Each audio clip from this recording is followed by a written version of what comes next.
all started when I decided to move to another, larger, city. But, you know, a megalopolis offers new opportunities and ambitions. Before the move, I was looking for a rented apartment to live in for the first time, and I found a two-room apartment in a dormitory neighborhood. The owner of the apartment was a grandfather who was quite pleasant. He charged me inexpensively, although, to be honest, the apartment itself was not in the best condition. Only one burner worked on the stove, the refrigerator had a defective freezer, and the wallpaper was missing. I agreed with the landlord that I would pay for the whole apartment in a couple of days. As soon as I got back to my house, I placed an ad to rent out my place with the expectation of getting more than I would have to pay in rent. I found tenants quickly, and after a couple days I packed up and headed to my new apartment. I took very few things with me, some clothes, a computer, books, and dishes. Everything else was already in the apartment and I moved in. I started to live and live. I noticed at once that the smell in the entrance was not fragrant at all. Sometimes it even penetrated into the apartment, but I tried not to pay attention to it. The house was not a new one, so there was no telling what kind of odors there might be. The first evening, after unpacking, I sat down at the computer and worked for a couple of hours. Then I got tired and decided to watch a movie. The movie was long and I started to fall asleep in the chair. Suddenly there was a sound from the kitchen, as if a Chinese lawnmower had been turned on. I woke up instantly, comparing it to a lawnmower. Of course I exaggerated, but the noise was disgusting. Cautiously making my way to the kitchen, I realized that this was the kind of trick the refrigerator does when it's turned on. Except I didn't remember turning it on at all. It was as if the refrigerator had turned on by itself. A little surprised, and not paying much attention to it, I went back to my room. After finishing the movie, I went out to the balcony for a smoke, having previously put the kettle on the stove to boil. It was late in the evening, and there was almost no one outside, so no one stopped me from standing and thinking about my own thoughts. While I was thinking, the door on the balcony quietly began to close. I didn't notice how it closed, but I heard it bang against the jamb. I tried to open the door, and it gave way with great difficulty. It felt as if someone was holding it from the other side and didn't want to let me in. When I entered the kitchen, I found that the kettle of boiling water had toppled to the floor. I didn't know why, and I couldn't find an explanation for the oddity, so I decided that I was just overtired and maybe overreacting to everything. Figured I needed to get some sleep. Turning off the computer, I laid down on the couch. I am ashamed to admit it, but even then some fears crept in. So I turned on the light in the hallway and turned on the TV. I set the TV on a timer. It was supposed to go off in exactly 1 hour. After watching the nightly program for another 15 minutes, I fell asleep. When I woke up in the morning, I found that the TV was still on, and the light in the hallway had gone out by itself. I began to examine the chandelier in the hallway. The bulb hadn't burned out, the light had just been put out by someone using the light switch. Then I checked the television. Apparently someone had turned it back on after the timer went off. Honestly, all of this was starting to stress me out and scare me more and more, but I still tried to find a rational explanation.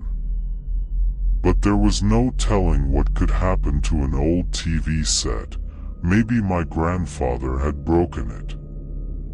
Anyway, I put all my thoughts aside and decided to get something to eat. I went to the store for my favorite goodies, bought everything I needed, and, returning to the house, found that I forgot to take the key to the intercom. I started calling the neighboring apartments asking them to open the door for me. But the neighboring apartments persistently did not want to pick up the phone. I started waiting at the entrance to the building, hoping that someone would come out or come in. It was very cold, and I went outside in jeans and a thin jacket. At some point, desperate, I decided to do the seemingly most absurd thing. I called my own apartment. And what was my surprise when the phone in the apartment picked up and even opened the door. I was just dumbfounded. I had no desire to go into the apartment. Then I warned myself, God, I'm a grown man, and I'm afraid of something. There is a logical explanation for everything. I began to calm myself with the thought that maybe grandfather came to check the apartment, because grandfather had the key. Anyway, having calmed myself in this way, I went into the house. I went up to the third floor, went to my apartment and found that the door was closed. It was disgusting. Here I was really scared, but I decided to prove to myself that I was not a coward. I quietly entered the apartment, looked around. It was empty, everything was there. I calmed down a little, put everything I'd bought in the fridge, and decided I didn't want to be in that apartment after all. Taking my laptop with me, I went outside. I ate at a cafe, where I sat for a couple hours drinking coffee. First of all, I told my friends about what had happened via Skype. They all had the same reaction. Are you crazy or what? You started to believe in all kinds of bullshit? I myself reflected on what had happened and realized that it was complete nonsense. It was kind of funny. I spent the night in the hostel, and in the afternoon, daring to go back to the apartment.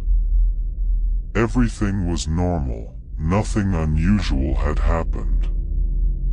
But a little later, in the evening, when I was sitting at the computer again, something happened that I will never forget.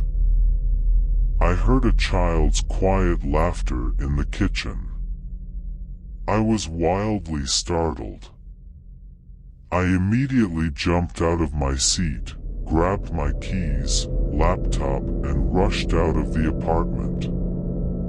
Putting on my shoes, I was already on the street, sitting on a bench.